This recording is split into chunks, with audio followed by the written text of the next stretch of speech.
¿Cómo están amigos de Ahora Digital? Bueno, estamos tratando de abarcar varios temas bueno, este es un tema muy interesante que vamos a tocar, no tiene nada que ver con la política y a nosotros nos ha llamado la atención porque hay muchos temas que hablar. Primero voy a presentar, está con nosotros la doctora Claudia Escalante y bueno, nace nuestra iniciativa de poder conversar sobre la situación de los niños en los centros de acogida. Primeramente, doctora, ¿cómo está? ¿Cómo ¿Verdad? estás, Dante? Buenas tardes. Bueno, hubo un hecho muy grave, hay una persona detenida, hay una acusación de proxenetismo con una niña o niñas, porque yo no conozco mucho sobre el tema, en un centro de acogida que no era un orfanato, sino en todo caso era un lugar donde estaban adolescentes con problemas legales, ¿no? Que habían cometido tal vez algún delito. Y bueno, ¿cómo se puede abordar este tema? ¿Qué es lo que se puede ver en este caso? Para empezar, para dar una opinión sobre lo que ha ocurrido en este caso es complicado, ¿no? Porque no soy parte del proceso, no puedo dar una opinión personal, pero sí, como tú decías, de manera general, podemos hablar sobre el Trinidad Peralta, por ejemplo. Trinidad Peralta es un centro que acoge a adolescentes que están siendo procesados por algún tipo de delito, ¿no? En este caso, imagino que es una adolescente porque todas son adolescentes las que están acogidas en ese centro, ¿no? El Trinidad Peralta. Ellas se encuentran bajo la tutela extraordinaria del Estado, que quiere decir que ni mamá ni papá asumen su responsabilidad sobre ellas, ¿no? Sino que el Estado, en este caso a través del CDGES, tiene que asumir el cuidado y protección integral de esa niña y adolescente, ¿no? Entonces habría muchas cosas que investigar por ahí, seguramente ya la Fiscalía están viendo si había autorizaciones de salida, en qué momento salían. Pero el Trinidad Peralta es un centro de acogida donde están adolescentes que han infringido la ley. Sí. No están, digamos, los chicos que han quedado en la orfandad y que no tienen familia. No, nosotros en Tarija tenemos varios centros de acogida, ¿no? Tenemos el Sagrada Familia, Moisés Navarra, están divididos de acuerdo a su edad, están divididos de acuerdo al género, y aparte tenemos los dos centros que es el Oasis y el Trinidad Peralta, ¿no? Y ambos, tanto es como el Trinidad Peralta, son adolescentes que son investigados por algún delito, ¿no? Ahora, no todos los niños que están en un centro de acogida, que no son ni el Trinidad ni el Oasis, son adolescentes o niños o niñas que sean huérfanos, ¿no? Están por diferentes circunstancias. Tenemos a niños y niñas cuyos padres están en el penal de Moros Blancos, otros están como medidas de protección porque no hay familia ampliada, han sido víctimas de violencia de sus padres, algunos por abandono. Les han quitado la patria potestad, ¿no? Los que se les quita la patria potestad o autoridad paterna o materna, como a mí me gusta decirlo, ellos son niños que van a ir en adopción por lo general, ¿no? Es la persona que está como responsable de los centros de acogida, tiene la difícil tarea, ¿no? De analizar cada caso para ver si conviene hacer una extinción o no conviene. Por el caso que no conviene, yo no recomendaría que se haga una extinción de un niño de 10 años, porque 10 años en Bolivia no va a ir en adopción. O sea, hay que analizar cada caso concreto, ¿no? Y en Tarija son 4. Los centros de acogida son varios. Tenemos el Moisés Navajas, el Nueva Esperanza, Sagrada Familia, el Centro Transitorio, el Centro Vida Digna. ¿En la ciudad de Tarija? En la ciudad de Tarija. Centro Vida Digna acoge a adolescentes víctimas de agresión sexual, por ejemplo, ¿no? El Transitorio a madres y a niños víctimas de violencia familiar. Cada uno. El Nueva Esperanza es a niños que están bajo la autoridad también del Estado, ¿no? Pero ellos son varoncitos, digamos, desde los 9 hacia los 18 años. A los 18 años el Estado automáticamente deja ser responsable de esos niños, y es algo que yo siempre he tenido la idea, trabajando ahí adentro, de que el Estado al día siguiente que tú cumples 18 años, deja de darte la beca alimenticia en los centros de acogida y debe salir. Entonces ahí es de muchísima importancia el equipo técnico de cada centro de acogida, porque tienen que trabajar el proyecto de vida de los adolescentes, y en muchos casos, Dante, se vuelve, ¿no? Es como que una ruleta, que vuelven. ¿Por qué? Porque las adolescentes muchas veces en los centros de acogida se vuelven adolescentes que están protegidas, sobreprotegidas, ellas no pueden salir, no pueden tener contacto con otras personas, entonces eso hace de que cuando salgan al mundo la vida no era tan asistencialista como era el hogar, ¿no? Entonces, en muchos casos no estudian. Claro que también tenemos adolescentes que salen, estudian, trabajan muy bien su proyecto de vida, pero por ahí es que la ley que regula los procesos de los niños dice, ¿no?, que personas que trabajen con los niños deben tener una estabilidad laboral, deben ser capacitadas, pero lamentablemente muchas veces eso no ocurre, ¿no?, porque estamos en personas que cada mes cambian, entonces es difícil trabajar el proyecto de vida, pero sin querer estamos haciendo daño, ¿no? O sea, pero no salen con alguna formación técnica. No. Que es un error, digamos, ¿no? No darles una formación técnica y... Claro, las opciones que tiene el equipo, cuando yo digo equipo, estoy hablando de una trabajadora social y psicólogo, trabajadora y psicólogo, ¿no? Entonces, son, o haces una inserción laboral, se le buscan un trabajo al adolescente para que pueda entrar a trabajar en alguna institución, algún lugar que se haga seguimiento.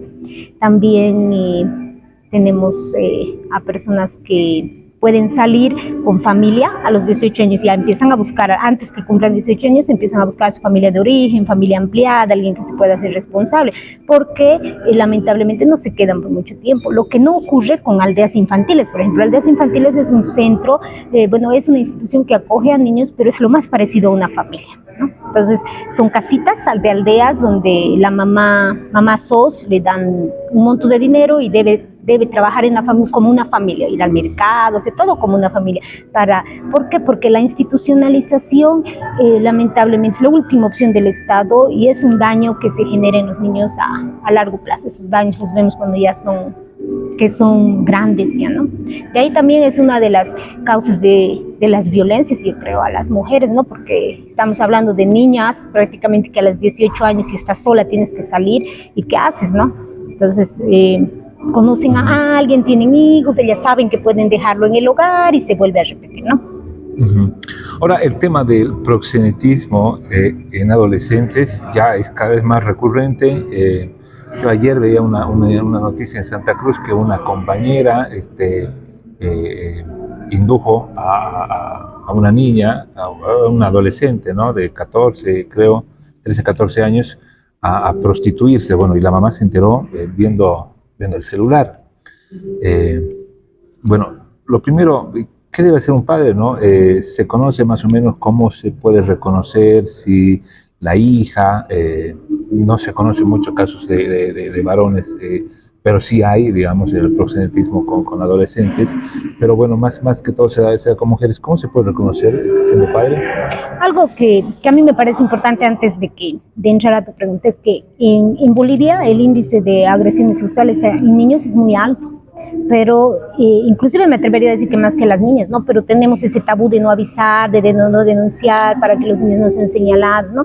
Y en cuanto a tu pregunta, no soy psicóloga, pero en el trabajo de años con los niños y adolescentes, pienso que estamos en una generación que lamentablemente los padres estamos perdiendo el control y la autoridad sobre los niños, ¿no? Estamos en una era de las redes sociales, los adolescentes están con sus celulares, entonces tienen a la familia al lado, pero están ausentes, ¿no? Entonces el padre y la madre trabajan más, entonces eso hace que no puedan tal vez ejercer el control que deberían, y también mucho hace la confianza que tengamos, ¿no?, con nuestros niños, niñas, que les generemos nosotros la confianza, porque si nosotros empezamos a decirles ¿por qué vamos a tener niños que no nos van a querer contar lo que ocurre? Pero nosotros, aunque estén con padres separados, esos padre y madre tienen que saber que van a ser un equipo toda la vida por sus hijos y demostrarles que si bien por los hijos no se vive, pero tienen una responsabilidad para toda la vida sobre esos niños, ¿no?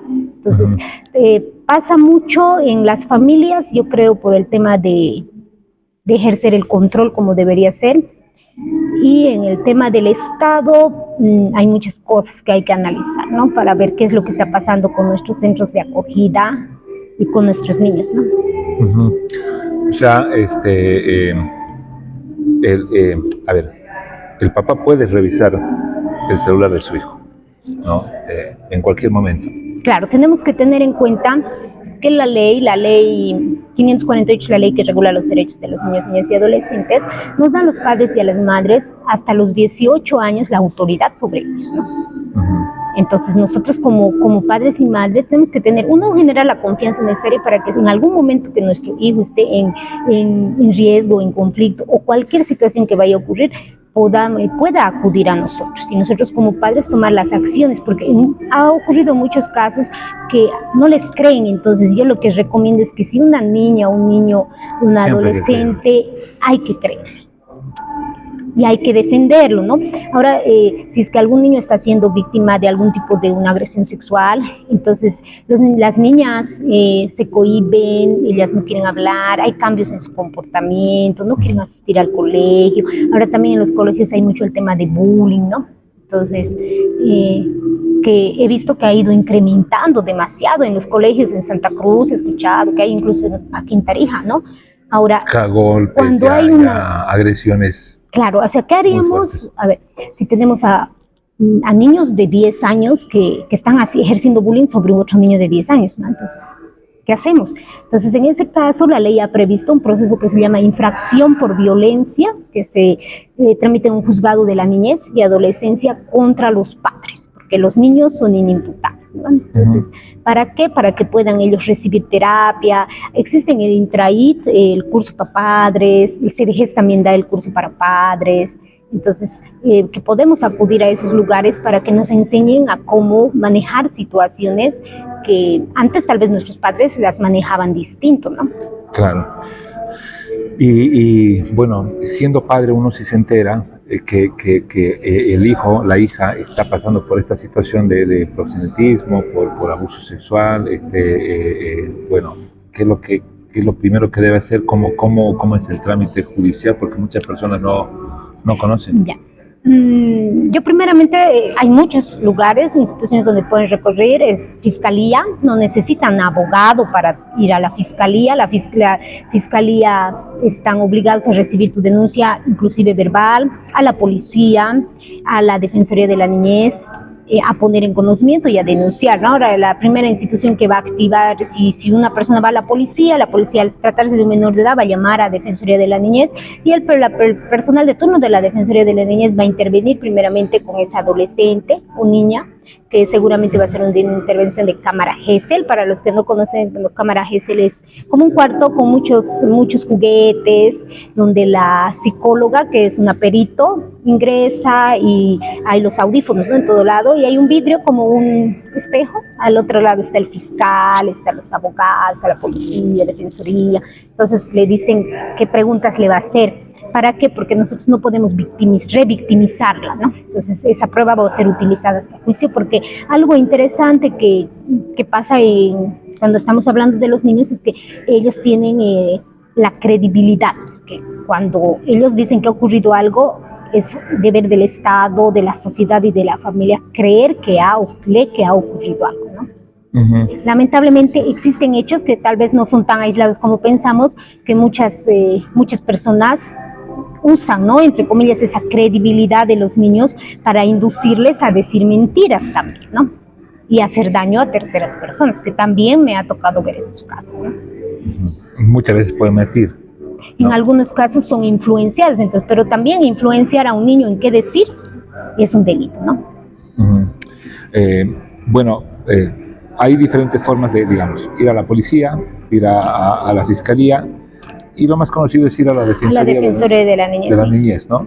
Sí, lamentablemente que si en cualquiera, las personas que van a defender los derechos de sus hijos cuando están siendo vulnerados, las mamás, los papás, tienen que ser muy fuertes y valientes para imponerse ante cualquier autoridad en caso de que no quieran recibir su denuncia, porque sabemos que lamentablemente existen malos funcionarios, como también existen muy buenos funcionarios, muy bien capacitados para atender, ¿no?, ese tipo de casos, pero ellos tienen que ser valientes para hacer respetar los derechos de sus hijos, porque yo he sabido casos que uno va a la fiscalía, ¿no?, a algún lugar, y vaya a Defensoría, vaya a la fiscalía. Entonces hay que evitar eso, ¿no?, porque algunas veces también las mamás se cansan. No estamos hablando de personas que a veces viven del día, ganan 20 bolivianos al día, 30 bolivianos. Vienen de comunidades. Y el hecho de que les manden a un lado que ni conocen, ir al otro, ir a contar al otro, entonces hace que ellos mismos se desanimen y vayan perdiendo la fe en la justicia, ¿no? Pero como digo, no son todos, existen muy buenos funcionarios en todas las instituciones que van a poder apoyarles, ¿no? O sea, la Defensoría, la Fiscalía, la Policía, no sé si el CDG es... Existe un sistema nacional de protección de las niñas. ¿Están obligados a recibir la denuncia o solo esas tres instituciones? El CDG no está. Bueno, en realidad la ley dice, ¿no?, que cualquier persona que tenga conocimiento de un hecho delictivo debe denunciar, pero ¿dónde debemos denunciar? Es la pregunta, ¿no? Entonces nosotros podemos denunciar a Defensoría de la Niñez, al SLI, a la FELCB, a la FELCC, que cuando me refiero a policía es todo lo que engloba, ¿no?, la policía en sus diferentes unidades, para que tomen su declaración inmediatamente, ¿no? Pero el CDG en este caso, si bien es parte del sistema de protección de los niños, ellos no están autorizados para recibir una denuncia, ¿no? Bien, muchas gracias, doctora, por estos minutos. Se nos ha ido y tenemos varios temas. Creo que uno de los temas que la gente siempre quiere escuchar, sobre todo los interesados, es el tema de la adopción, y quisiéramos tal vez tocarlo en otra oportunidad. Sí, lo que pasa es que cuando hablamos de centros de acogida es tan interesante que si hablamos de vida digna estamos hablando de las mujeres víctimas de agresión sexual, y ahí hay un tema para tocar, ¿no? Hablamos de la Sagrada Familia, de los niños que salen en adopción, ¿no? Entonces, el Moisés Navajas, de adolescentes que han perdido el cuidado parental. Entonces es interesante, y el área de la niñez es muy amplio, ¿no? Sí, gracias nuevamente. Cerramos la entrevista. Siga con Ahora Digital.